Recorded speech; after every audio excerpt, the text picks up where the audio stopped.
All right, welcome back to another episode of the Deduction Desk. I'm obviously Joe, this is Sagar. And today we're going to be talking about something that should be on a lot of business owners' radar, but probably isn't. And I think it's probably a lot about the common misconception of what research and development is, right? And that's really what we're going to be talking about. Research and development, general business tax credits for a business, and how some of those stuff actually works. Yeah, and it sounds like R&D. I'm not doing R&D. That's like something you do like in a lab. Right, with a lab coat. Yeah, exactly. And in reality, it's not like every business is, if you have a website, you're doing R&D, right? If you own your own IP, you're doing R&D. So there are millions of different things that qualify for this. R&D. Under R&D. And when you think about what is the R&D tax credit, there's a 4-part test that the IRS asks you to do. Right. And the 4-part test is fairly straightforward, okay? It's, are you working on new or improved product, processes, or software? So if you have something internal that you're developing, right? Like for our office, we've been working on an internal client portal,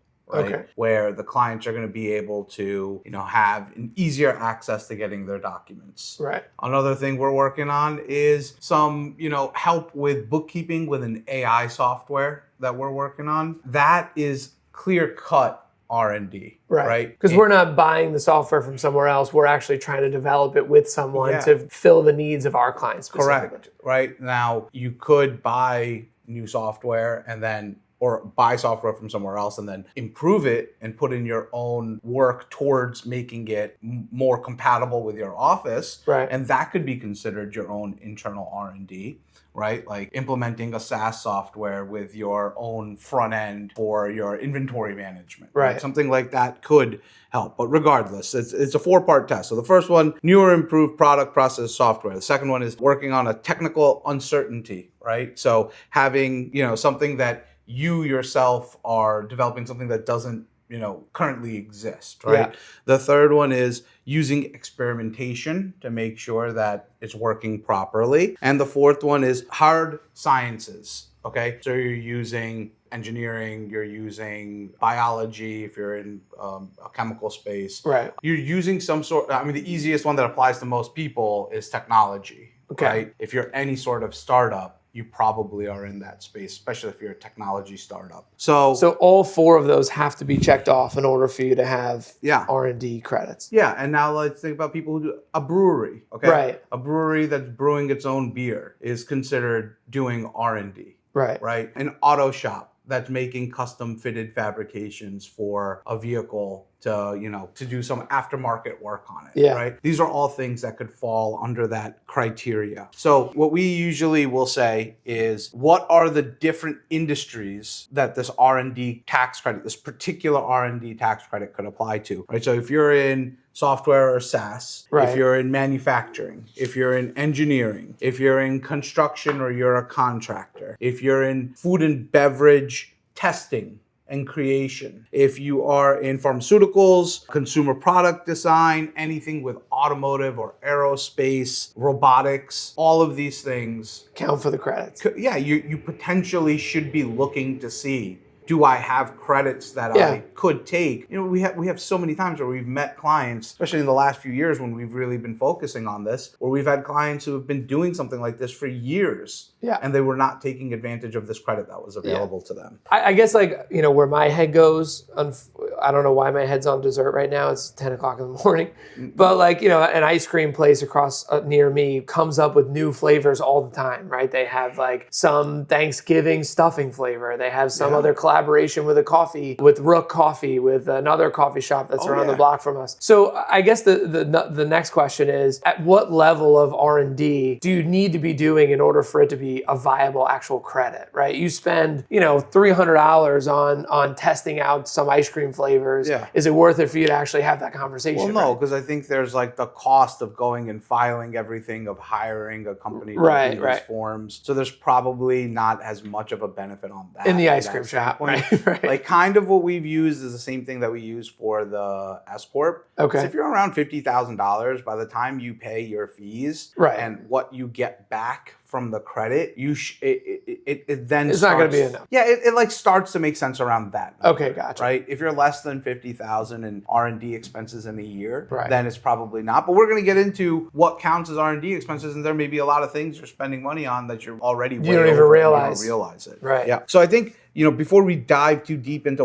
how the credit works, is where does the credit come from? Right. Right. So generally, the credit is a part of the government's plan to incentivize people to do stuff, right? The government wants you to innovate. The government wants you to spend money on new business lines that could lead to more jobs and more work and more tax revenue for them. Right. So they give you this incentive to go and do these things, right? They want you to go and do these things. So the R&D credit is part of something called the general business credit, right? The general business credit is like an umbrella that covers like dozens and dozens of different types of credits that are available, right? So you got obviously the R&D credit, which is the one we're going to talk about today, but then there's the work opportunity, retirement plan startup, which you work with. Yeah, right? We've done a couple times. They get a tax credit for the first 3 years if they set up a plan. Yeah, you get paid for all your fees associated with it by the government for setting up retirement plans. I don't know if you know that, right? Yeah, that's great. Then there's the employer provided child care credit. We talked about that in our first video we ever did. Yeah. There's energy credits. Those people are pretty familiar with, right? There's the disabled access credit, also the ACA credit, right? Where a lot of doctors qualify for that one because you have to put in handicap accessible things and you get paid back from the government for doing that. There's the orphan drug credit, which is very complicated and much more in the realm of pharmaceutical development and paying you to develop pharmaceuticals. Low income housing credits, right? And there's dozens more where we could you could do a video on each one. Each one of them has its own video and its own,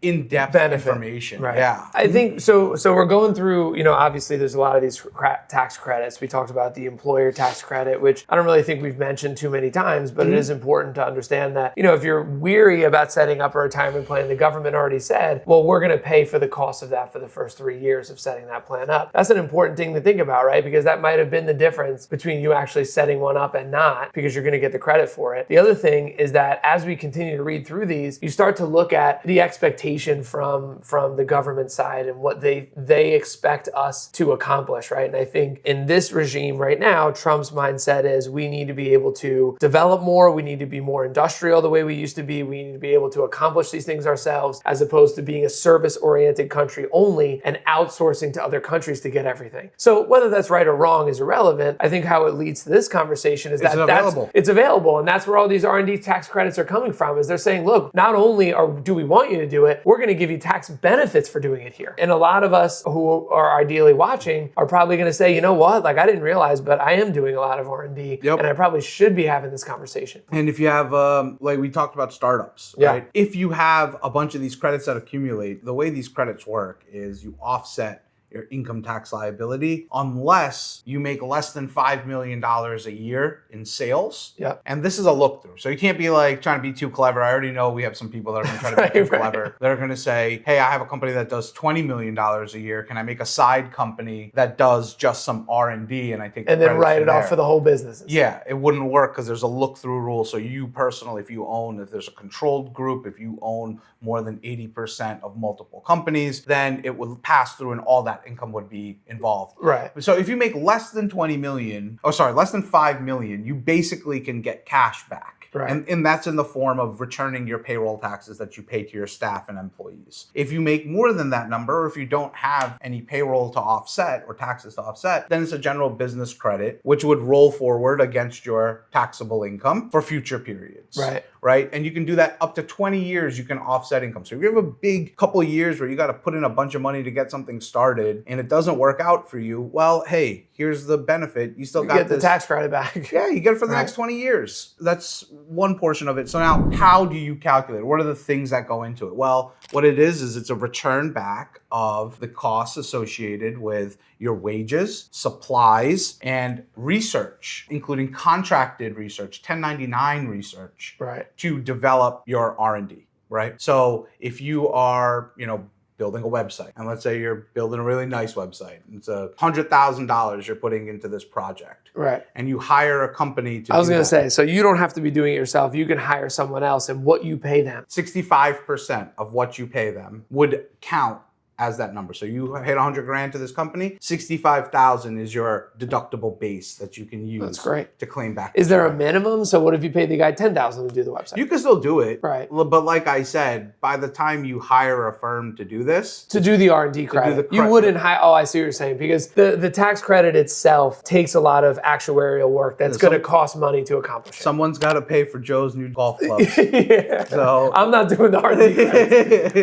But someone's got to pay to actually put these forms in place so that they're compliant. So if you say, hey, I just spent $20,000 or $10,000 putting together all of my software for my business, I also have to keep in mind that I'm paying someone to do the actual R&D tax credit filing. Yeah. And the costs might offset each other. But that's also the beauty of this podcast, where now you'll learn enough where maybe you can go and navigate this on your own, right? And you can file this paperwork on your own if you're filing your own returns. Or if your income or if your expenses are higher, it's a no-brainer. You hire someone, usually will take a percentage of what they get you back. There's no upfront cost. Right. So, even in that case, you get a little less back. Well, and even if you worthwhile. ask, right, and they say, listen, this is probably not going to be worth it because at the end of the day, you're going to get this much back, or you may break even, or whatever the case is. So yeah, like even if you're a contractor, right, and everything is build to spec, and there is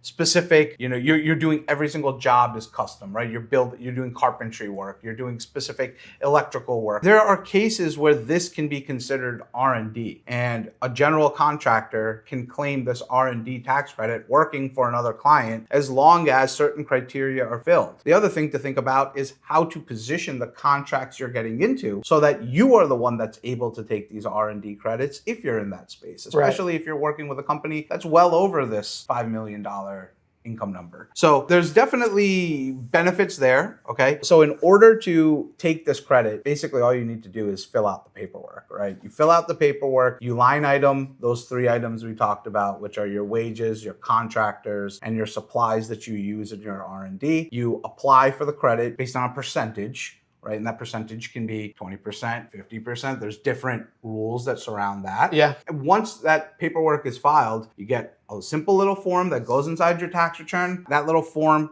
gives you the credit against your taxable income. That they send back to you. They send back to you, yes. If you have a payroll expense, right, and you've been paying people on payroll, you actually would get the money, you'd get cash back for from the payroll. Government, for the payroll expenses. So this sounds a lot like ERC? Yes. It's basically that. And the one thing that I think all of us need to take into consideration also is that it seems like ERC, there was a process to go through to get the credit. Yeah. And it wasn't as difficult for some companies or others to put the paperwork in to make it show that looked like you were going to get it. And now 2 years, 3 years down the road, you realize a lot of these companies should have never have got it to begin with. 100%. Right? Those companies, those mills that were doing this ERC work disappeared. Right. Right? So I think it's very important that you know yourself. Yeah. And you talk to a professional. 100%. Right? About, hey, because if you're going to sit down and do this yourself, you could write the paperwork up to make it seem like, this R&D credit is the stuff that I'm doing. They come back, they give you tax credit, great, you got a $65,000 write-off, and then 3 years from now, you owe $65,000 plus interest. Yeah. Because you didn't do it the right way. And you paid a fee and the guy's gone, or the girl's gone. Yeah, exactly. Right? So that stuff, 100%. So it's not just using a professional. I feel like you got to use like a reputable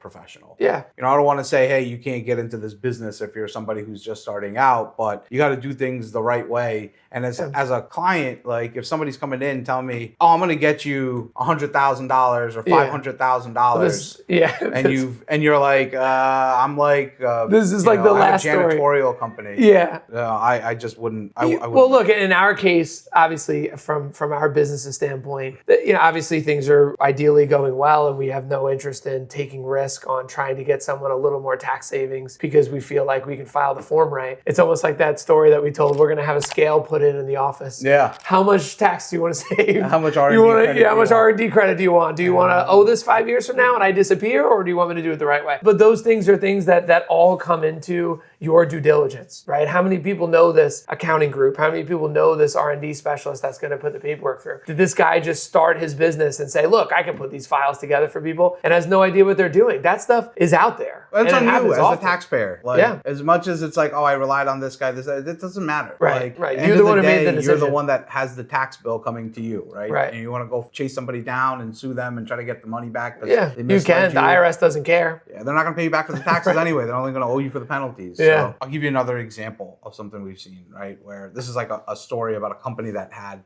SaaS engineering type business. They qualified for the credit. They got the money. They did everything the right way. They probably found out about it really late in the game. And so they put all the paperwork together late, submitted everything. Right. They legitimately had a claim on this credit. They actually had expenses. The IRS asked them for their documentation as to how they came up with these numbers. Right. And apparently they put everything handwritten, and it was written by the same handwriting with the same pen, and they gave them hours, saying, we have all these hours that my staff dedicated to this particular project. And it was real. It was a real project. Right. And they really spent the money and the time on it, right. But because their documentation was bad. Because their documentation looked like they just did it themselves. They disallowed it. Right. And that was it. Wow. So work with someone who's going to also show you how to document these things. And if you haven't documented it, sometimes the right answer and the tough answer to give to a client is, until you start documenting it properly, you're not going to be eligible for this. Well, and I think,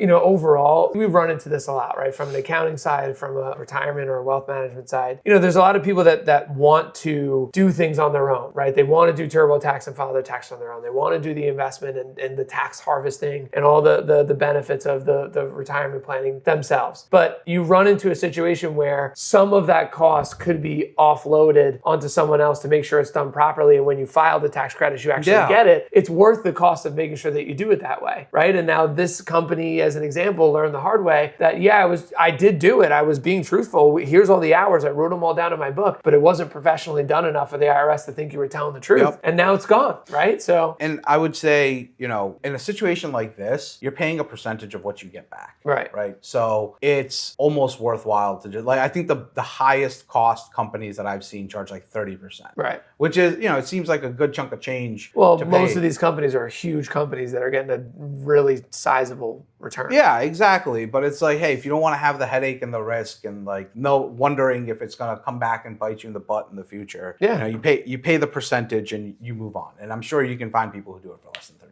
Yeah, I mean, you can correlate that to any business, right? Do you hire a real estate agent to help you sell your house, or do you spend time trying to sell your house and lack lack the amount of business that you could be doing in your own company and growing your business that way, right? So to kind of just summarize this, right? Basically, credit works. If you're spending the money, you're able to take the money, right? You're able to take the credit. It's pretty straightforward. If you have payroll, great, you're going to get cash back. If you don't have payroll, you're going to use it to offset income for up to 20 years. It's a no-brainer for anybody that's in the different industries we mentioned earlier. Big things that are misconceptions, only some big giant company can do these R&D credits. Right. That's not true. true. Do that. In fact, it's better if you're a small company and make less than $5 million in sales a year. You're the ideal candidate for it. The other issue is not having the proper documentation. So very important to make sure you are either documenting everything yourself or you're hiring somebody or working with someone who's going to have your documentation in order in case there's a question. Because this is an item that, when they say red flags, this is a red flag. Yeah. You send them a marble notebook with your handwritten notes in there, it's not going to be enough. Yeah. I mean, let's be honest. Anytime the government's cutting you a check, you're probably going to get somebody to come look at it. Right. And there's nothing wrong with people coming to look at that. That's what I would want the government to do. As long as you're being truthful. Yeah, 100%. I don't want the government to just be handing out checks to people. So if this happens, don't be surprised if somebody comes and looks at it. That's why it's important to make sure you're working with the right people and having the right documentation. 100%. Also, overclaiming routine work, right? That's a big one, right? So we said before, your salaries count. If Joe works for me and Joe is working on some IP that we're developing and Joe also does, our offices, bookkeeping or whatever. Bookkeeping, or he does like client calls and he answers the phones. And I include those hours. And you include those hours. That's not him doing IP related Right. work, right? So having a process in to separate those types of work, not including the costs of your supply, okay? If you're buying computers that are specifically going to be used for this, it's not Right. just Joe's salary, but it's actually the things we're buying to get this IP done. Then the other big one is going for the general business credit and not taking the payroll income back, because that's just cash in your pocket. That's basically hiring people without having to pay for their payroll taxes, which is like fantastic. And then, the biggest one I think is letting someone who is not, in this space come in and be like, yeah, I could do it for you for like 5% or 10%. Right. And then I think that's the biggest risk, right? Is that the more this is heard about, the more, people are going to come out of the woodwork trying to get more of your credit just because they think they can file it the right way, and then they're gone when you need them. Absolutely. And I think you have time before the end of this year. You can do this credit all the way till you file your tax return in the following year. Right. So you have plenty of opportunities to look into this and see if you qualify for it. And the beauty of this thing is you don't have to do something special to qualify for it. You either are doing it or you're not doing it already. Right. So take advantage of it if you are, because chances are, based on what we've seen, you probably haven't heard of it or you aren't taking advantage of it without knowing that you do qualify. Talk to your professionals. Look into this. This is a big money saver. Look into the other general business credits too. You may qualify from that standpoint. And if you have questions on this stuff, look us up. Yeah. Look forward to seeing you guys on our next call. Thanks, guys.